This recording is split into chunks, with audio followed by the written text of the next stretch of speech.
me pretty lies, look me in the face, tell me that you love me, even if it's fake.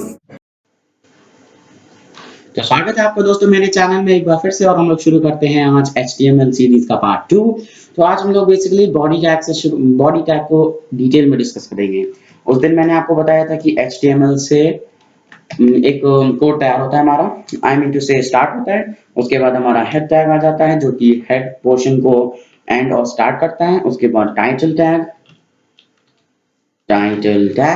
अब title में हम लोग लिख देते हैं माई फर्स्ट वेब पेज। ठीक, अब टाइटल टैग बंद कैसे होगा? स्लैश टाइटल से, मैंने आपको उस दिन पहले ही बताया था। फिर हेड टैग को भी हम लोग बंद कर देते हैं। इतना आपको क्लियर हो चुका है मेरे पहले वीडियो से। अब आते हैं हम लोग बॉडी टैग पर और उसके एट्रीब्यूट्स। अब बॉडी टैग क्या होता है और एट्रीब्यूट अभी जो मैंने बोला वो क्या होता है। अब बॉडी टैग आप जानते हैं, मैंने उस दिन आपसे लगवाया था स्लैश बॉडी। इससे आपका जो मेन मटेरियल या फिर डेटा है वो एनक्लोज हो जाता है। ठीक, तो बॉडी। अब एट्रीब्यूट क्या होता है? अब बॉडी टैग के कुछ सब टैग्स हैं जिन्हें एट्रीब्यूट कहते हैं। अब टैग तो नहीं, लेकिन उसकी क्या कहते हैं, उसके कुछ डायरेक्शंस हैं, कुछ एम्फेसिस हैं कुछ, तो उन्हें हम लोग एट्रीब्यूट्स कहते हैं। तो सबसे पहला एट्रीब्यूट है बीजी कलर। जी हाँ, BG colour as the name suggest background colour. अब हम लोग यहाँ पे बैकग्राउंड कलर अगर येलो डिसाइड करते हैं, ठीक है, YELLOW। वैसे तो यहाँ पर आप कलर कोड भी लिख सकते हैं और कलर का नाम भी लिख सकते हैं, लेकिन कलर कोड आपको याद करने पड़ेंगे और ये ज्यादा आसान है क्योंकि आपको जब कलर याद रहेगा तो ऑटोमेटिकली आपका प्रोग्राम हमेशा सही होगा। तो कलर कोड के अगर आप इंटरेस्टेड हैं तो कलर कोड याद कर सकते हैं और नहीं तो फिर लिख कर भी काम चला सकते हैं। तो अब हम लोग इस प्रोग्राम को सेव कर लेते हैं और आपको तुरंत का तुरंत मैं प्रैक्टिकल करके दिखाता हूँ। तो ये उस दिन मैंने आपको बताया था पिछले वीडियो में कि .txt जो एक्सटेंशन है वो नोटपैड का डिफॉल्ट एक्सटेंशन है जिससे वो एक टेक्स्ट फाइल में कन्वर्ट करेगा, but we don't need that. So हम लोग यहाँ पे करेंगे माई फर्स्ट .html। अब ये HTML जो है ये इस एक HTML डॉक्यूमेंट का यानी कि कोड का एक्सटेंशन होता है। अब ये देखिए मेरे पास आ गया है। अगर आपके पास गूगल क्रोम है तो आपका यहाँ पे डिफॉल्ट ब्राउजर अगर गूगल क्रोम सेट है तो यहाँ पे गूगल क्रोम का आइकन दिखाएगा। अगर इंटरनेट एक्सप्लोरर सेट है तो इंटरनेट एक्सप्लोरर का आइकन दिखाएगा। अब ये देखिए मैंने बैकग्राउंड कलर येलो लगाया था, ये देखिए बैकग्राउंड कलर येलो आ चुका है। ठीक, अब चलते हैं अपने वापस कोड पर। तो मैंने बैकग्राउंड कलर यहाँ पर येलो लगा दिया। ठीक, अब मैं चाहता हूं कि मेरी जो पूरी बॉडी का टेक्स्ट है वो, अब जहां जहां मैं मेरी या आपकी बॉडी बोलूं तो मतलब समझ जाइएगा कि जो इस कोड के अंदर का डेटा है बॉडी टैग में इनक्लोज, मैं उसको रेफर कर रहा हूं इसलिए। ठीक है, तो टेक्स्ट हम लोग चाहते हैं कि ब्लू हो जाए। ठीक, बॉडी का टेक्स्ट हमारा ब्लू हो जाए। तो अब मैं यहाँ पे लिखूंगा कि I am very happy I'm very happy to be alive till 2021। काफी गंभीर बात है, समझिएगा। तो यहाँ पे तुरंत आपको कंट्रोल S वो शॉर्टकट की से इसको सेव कर देना है। ठीक, अब मैं गूगल क्रोम को यहाँ लाता हूँ और इसको जरा हटा देता हूँ, नहीं इसको रखना है मुझे। जी हाँ, तो अब यहाँ पर आप देखिए कुछ चेंज नहीं हुआ क्योंकि मैंने यहाँ पर रिफ्रेश नहीं किया है। फंक्शन 5 की से आप रिफ्रेश कर सकते हैं, नहीं तो इस रोटेटिंग एरो को भी दबा सकते हैं। तो मैंने यहाँ पे लिखा था I am very happy to be alive till 2021 और मैंने बॉडी टेक्स्ट एज ब्लू यहाँ पर दिया हुआ था। तो ये बॉडी टेक्स्ट यहाँ पर ब्लू में शो कर रहा है। इसको बंद ही कर देता हूँ। I am very happy to be alive till 2021, ये बॉडी टेक्स्ट ब्लू कलर में शो हो रहा है। ठीक है, फिर हम लोग आगे बढ़ते हैं। अब मान लिया कि आपको पूरा टेक्स्ट ब्लू नहीं रखना है, ठीक, तो आप यहाँ पर इसको नहीं लगाएंगे।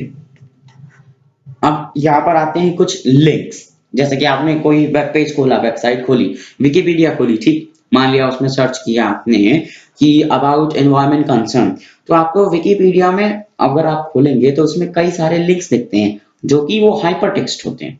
ठीक, तो उसके लिए हम लोग लिंक के कलर डिसाइड कर सकते हैं, वो तो ब्लू कलर के होते हैं। तो यहाँ पर अगर आप लिंक लिखेंगे इक्वल्स टू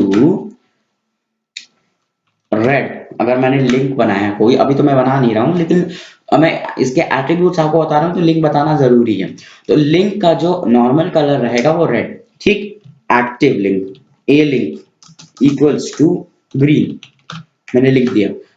अब मैं इसलिए ब्लू नहीं लिख रहा हूँ क्योंकि आपने पहले ही ब्लू देखा हुआ है, तो चेंज ऑफ लिंक से आपको दिखाना जरूरी है, इसीलिए मैं ब्लू कलर को यूज नहीं कर रहा हूँ, ठीक है। तो मैंने यहाँ डिफाइन कर दिया link will be in red colour, active link will be in green colour and V link will be in black colour, ठीक। अब मैं आपको बताता हूँ लिंक मतलब जो हम अपने डॉक्यूमेंट में कोई लिंक देते हैं, हाइपरटेक्स्ट बनाते हैं किसी टेक्स्ट को, तो उसे हम लोग लिंक कहते हैं, यानी कि हाइपरटेक्स्ट, ठीक। तो वो रेड रहेगा। एक्टिव लिंक क्या होता है? जब हम किसी लिंक को क्लिक कर रहे होते हैं, आप उस पर क्लिक करके दबाए रहे, तो जो ब्लिंक होता है, जिस कलर का होता है वो होता है एक्टिव लिंक का कलर। अब मैंने ग्रीन डिफाइन किया, तो जब मैं किसी अपने डॉक्यूमेंट में लिंक बनाऊंगा, उसे जैसे ही क्लिक करूंगा तो एक ग्रीन कलर ब्लिंक होगा, मतलब वो एक्टिव लिंक है। अगर मैं उसे थोड़ी देर दबाए रहूंगा लेफ्ट माउस बटन से, तो वो ग्रीन रहेगा, ठीक। फिर आता है वी लिंक। अब वी लिंक होता है विजिटेड लिंक। अब मानिए आपने विकिपीडिया खोली, उसमें एक जगह हिस्ट्री हाइपरटेक्स्ट था, दूसरी जगह लोकेशन हाइपरटेक्स्ट थी। अब आपने हिस्ट्री को टच करके, हिस्ट्री को क्लिक करके उस लिंक को विजिट कर लिया, अब आप वापस आ गए हैं, आपको लोकेशन विजिट करनी है। तो जब आप लिंक विजिट कर चुके हैं, तो वो लिंक विजिट होने के बाद ब्लैक कलर का वो हाइपरटेक्स्ट वहां शो करेगा, इसे कहते हैं विजिटेड लिंक। तो मैंने आपको अभी क्या बताया, बॉडी टैग के attributes BG colour, text, link, active link and visited link, ठीक। अब आगे बढ़ते हैं। अब आता है most important tag, font tag. आपको अपने डॉक्यूमेंट को कैसे डिजाइन करना है, क्या फॉन्ट रखना है, क्या साइज रखना है, क्या कलर रखना है, वो ये फॉन्ट टैग डिसाइड करता है, ठीक। तो अब मान लिया इसके भी एट्रीब्यूट्स होते हैं। फॉन्ट फेस, फेस मतलब जब आपको फॉन्ट की राइटिंग डिसाइड करनी हो। अब राइटिंग्स आपको एमएस वर्ड में जाकर या एमएस पावर पॉइंट में जाकर राइटिंग देख लेनी होगी कि किस किस टाइप की राइटिंग किस किस नेम से है। जैसे जॉर्जिया, जो अभी यहाँ पे फॉन्ट लगा रखा है मैंने इस डॉक्यूमेंट, इस कोड में, ये जॉर्जिया है। तो मैं अगर यहाँ पे लिखता हूँ GEORGIA, तो और इस टैग को मैं क्लोज कर देता हूँ, ठीक। Font tag is a container tag, इसको क्लोज करना बहुत ही जरूरी है, वरना आप कितने भी पैराग्राफ बदल दें, कितनी भी लाइनें बदल दें, कितनी भी ब्रेक टैग्स लगा दें, ये फॉन्ट कंटिन्यू होता रहेगा टिल द फुल डॉक्यूमेंट। इसीलिए अगर आपको एक एक सेगमेंट को अलग अलग तरीके से हाईलाइट करना है, make sure you close the font tag, ठीक। तो अब जब जैसे मैंने यहाँ पे फॉन्ट फेस जॉर्जिया लिख दिया, ठीक। तो कंट्रोल एस किया मैंने, सेव कर दिया, यहाँ पे आके फंक्शन 5 की दबाई, तो ये जॉर्जिया में हो गया। अब आपने देखा यहाँ पहले ब्लू कलर था, ब्लैक हो गया, क्यों? Black is the default colour of the text entered in the body, ठीक। मैंने वहां पे बॉडी टेक्स्ट एज ब्लू लगाया हुआ था, जैसे मैंने उसे हटाया तो वो ब्लैक में चेंज हो गया, ठीक। उसके बाद हम लोग चलते हैं इसके दूसरे एट्रीब्यूट पर, फॉन्ट साइज। अब आपको साइज डिफाइन करना है। साइज बेसिकली 0 से स्टार्ट होके 7 तक जाते हैं। अगर 8th साइज आप लिखते हैं नंबर में, तो वो साइज ना चेंज करेगा। 7 is the latest and the largest size in this document, ठीक। in any HTML document। अब हम लोग ने फॉन्ट साइज 6 कर दिया, ठीक। कंट्रोल एस किया। अब हम लोग जाके आउटपुट देखेंगे, ये देखिए पहले साइज छोटा था, अब बड़ा हो गया। तो ऐसे जब आप कोर्स प्रैक्टिस कर रहे हैं तो प्रैक्टिकल जरूर करिए। अगर आप प्रैक्टिकल नहीं करेंगे तो आपको समझ नहीं आएगा कि एक्चुअली में चीज हो क्या रही है, ठीक। तो पहले आप मेरा वीडियो देख सकते हैं या फिर साथ साथ मेरा प्रैक्टिकल कर सकते हैं। और फिर जैसे इसका फॉन्ट साइज आया, now here you can decide colour. 3 attributes है फॉन्ट के, font face, font size and font colour, जो आपको 10th क्लास में पढ़ने हैं। तो कलर हम लोग डिसाइड कर सकते हैं, जैसे हम लोग ने येलो बैकग्राउंड लिया है तो एक कॉन्ट्रास्टिंग कलर चूज करते हैं हम लोग, तो रेड। अब रेड कलर येलो पर एक अच्छे से शो करेगा, ये देखिए, I am very happy to be alive till 2021, ठीक। अब मैंने आपसे फॉन्ट टैग डिस्कस कर लिया। अब एक मेन टैग होता है जो मैं क्या कहते हैं, आप चाहे तो उसका यूज कर सकते हैं, चाहे तो ना करिए। वो फॉन्ट टैग से पहले मुझे बताना था, तो माफ कीजिएगा मैं भूल गया था, लेकिन कोई बात नहीं। H heading tag. अब देखिए हेडिंग टैग क्या होता है। हेडिंग टैग आपकी हेडिंग डिसाइड करता है, ठीक। अब हेडिंग लिख दी मैंने, माई फर्स्ट पेज, और H1 must be closed, otherwise this code may run all like H1। अब H1 की एक एडवांटेज भी है और डिसएडवांटेज भी है। तो पहले मैं एडवांटेज बताता हूँ, और आप देख लीजिए फंक्शन 5। अब my first web page, H1 यानी कि हेडिंग टैग्स की अपनी फॉन्ट होती है, अपनी कलर होते हैं, अपनी साइज होती है, इसलिए आप H1 टैग को इतना फ्रीक्वेंटली यूज नहीं कर सकते, और करना चाहें तो कर भी सकते हैं, क्योंकि इसका कलर हम लोग फॉन्ट टैग में, अगर H1 टैग को आप फॉन्ट टैग में एनक्लोज करेंगे, जैसे मैंने यहाँ पे H1 टैग लगाया है, तो मैं यहाँ एंटर करके फॉन्ट कलर एट्रीब्यूट और equals to double inverted comma, suppose I put it blue, ठीक। तो ये बंद हो गया, और इसके बाद font tag is also closed. Control save, and now only here you can decide the colour, ठीक। और फॉन्ट फेस भी डिसाइड करते हैं, देखते हैं होता कि नहीं। अर्सेना। अब अर्सेना आपने राइटिंग देखी होगी, जो मेरा इंट्रो लगा हुआ है उसमें जो फॉन्ट आता है दैट इज अर्सेना। तो एक बार आप वर्ड पे जाकर सारी राइटिंग, कुछ भी टेक्स्ट लिखिए अर्सेना, वो उस पे सारी राइटिंग ट्राई करिए। ये देखिए माय फर्स्ट पेज, आप इसका फॉन्ट और इसका कलर चेंज कर सकते हैं, ठीक।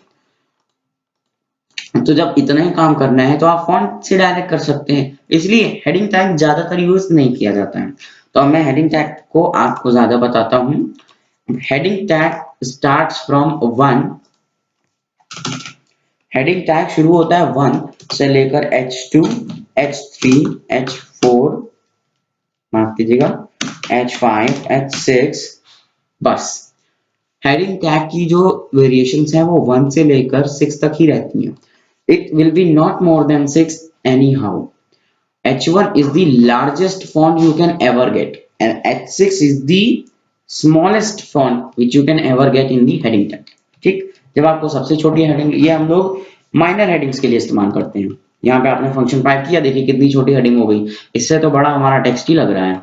इसलिए heading tag H1 is the biggest. यहाँ पे उल्टा चलता है, मुझे पता है 1 6 से बड़ा नंबर है क्योंकि वो पहले आता है, और वैसे देखा जाए तो 6 ज्यादा बड़ा नंबर है, तो आप ऐसे भी याद कर सकते हैं। तो H1 is the greatest, H6 is the smallest. H1 is greatest and H6 is the smallest। और ये ध्यान दीजिएगा कि यहाँ पर जो आप नंबर लिख रहे हैं वही नंबर यहाँ पर हो, वरना आपका कोड एग्जीक्यूट नहीं होगा, आप पैनिक हो जाएंगे, परेशान हो जाएंगे, ठीक। तो मैंने आपको H1 बता दिया, बॉडी बता दिया, बॉडी के एट्रीब्यूट्स बता दिए, H1 के एट्रीब्यूट्स बता दिए, ठीक है। तो अब क्या कहते हैं, फिर आगे बढ़ते हैं। अब जो मैं दूसरा टैग बताने जा रहा हूं, एक आपकी बुक में जैसे दिया हुआ है लैंग एट्रीब्यूट। अब ये जो लैंग एट्रीब्यूट है ना, ये HTML का है। HTML lang equals to en। अब ये मैंने आपने लैंग लगाया, en लगाया। अब लैंग मतलब लैंग्वेज, HTML कोड की जो लैंग्वेज है वो, तो आप इंग्लिश लिख सकते हैं। अब मान लिया आपको जो आउटपुट है वो फ्रांस वाली लैंग्वेज में आउट डिस्प्ले करवाना है, तो आप यहाँ पे फ्रांस का कोड FR लिख सकते हैं। अब मैं आपको बताता हूँ कि कुछ स्पेसिफिक टैग्स होते हैं जो किसी के साथ नहीं जुड़ते, जैसे कि बोल्ड, इटैलिक्स, अंडरलाइन, ठीक। अब मुझे इस टेक्स्ट को बोल्ड करना है, तो आपने B टैग लगा दिया, इधर B टैग क्लोज कर दिया, ठीक। Control S, now you see the output function 5, bold हो गया टेक्स्ट। अब इतना आपको ध्यान रखना है कि अगर आप बोल्ड के साथ इटैलिक्स भी लगा रहे हैं I, तो जैसे कि यहाँ पर आपने फर्स्ट, इसको हमें एक स्फीयर की तरह कंसीडर करना है। स्फीयर जानते हैं ना, एक बॉल की टाइप का, जो हमारी स्फीयर की सर्कल्स बनते हैं, कोसेंट्रिक सर्कल्स बनाइए। जैसे कि इस टेक्स्ट को आप सेंटर ले लीजिए, ठीक। अब कोसेंट्रिक सर्कल बनाएंगे, यहाँ से कोसेंट्रिक सर्कल बनाएंगे तो पहली ऑर्बिट में बी टैग आ रहा है इस लेफ्ट साइड में, दूसरी तरफ आ रहा है स्लैश बी। तो आपको यही करना है, कोसेंट्रिक सर्कल बनाना है। अब आई टैग दूसरी ऑर्बिट में आई टैग आ रहा है, तो यहाँ पर दूसरी ऑर्बिट में आई टैग को आप बंद करेंगे। ये नहीं कर सकते कि आपने यहाँ पे आई टैग पहले क्लोज किया, आई टैग पहले ओपन किया, फिर बोल्ड टैग ओपन किया। तो आपको पहले बोल्ड टैग क्लोज करना पड़ेगा, क्योंकि कोसेंट्रिक सर्कल जो बन रहा है उसमें आपकी पहली ऑर्बिट में बोल्ड टैग आ रहा है, तो बोल्ड टैग पहले आपको क्लोज करना है। दूसरी ऑर्बिट में आपने देखा, मैंने आपको बताया इस टेक्स्ट को आपको सेंटर लेना है। I am happy to be alive in 2021, तो इसकी जो कोसेंट्रिक सर्कल की दूसरी ऑर्बिट आ रही है, ठीक, वो आई आ रही है। अब दूसरी ऑर्बिट यहां से घूम के आया, तो दूसरी ऑर्बिट में आई टैग आया, तो आपको यहाँ स्लैश आई से बंद करना है। And same here, bold italics and underline, you can use U tag, और यहाँ पर आप क्या कहते हैं, स्लैश यू का इस्तेमाल कर सकते हैं। कंट्रोल एस करके हम लोग आउटपुट देख लेते हैं। फंक्शन 5, ये बोल्ड भी हो गया है, इटैलिक्स भी हो गया है, और अंडरलाइन भी हो गया है। तो आज के लिए बस इतना ही, और नेक्स्ट वीडियो में आपके साथ कुछ और टैग्स डिस्कस करेंगे, और जल्दी हम लोग खूब सारे वेब पेजेस को ट्राई करके प्रैक्टिस करेंगे। और बने रहिएगा मेरे साथ, तब तक के लिए bye bye and thank you so much. And please don't forget to like, subscribe and share my channel to all your 10th batchmates. Thank you so much.